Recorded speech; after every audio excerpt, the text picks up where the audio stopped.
আসসালামু আলাইকুম ভিউয়ার্স, আমরা আর কে বয়েস পেজের মেম্বারগণ আমরা আজকে আপনাদের সামনে অবস্থিত। যেহেতু আমাদের পেজটি নতুন, কিন্তু আপনাদের ভালোবাসা অনেক পাচ্ছি আমরা।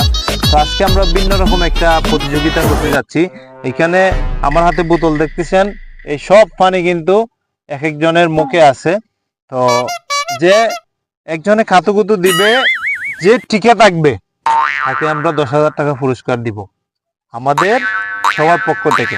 আর যে মনে করেন হেরে যাবে, পানি কাতুকুতু দেওয়ার সময় মুখ দিয়ে পানি বের হয়ে যাবে, সে পুরস্কার পাবে। ঠিক আছে, তো আমরা শুরু করতে যাচ্ছি। দেখতেছেন তো আসলে পুরা বোতল খালি, কে মোটা কার কাছে পানি কতটুক যাইতে পারে। তো এখন আপনারা বুঝবেন, আমরা শুরু করতে যাচ্ছি। আমিও পানি খাচ্ছি।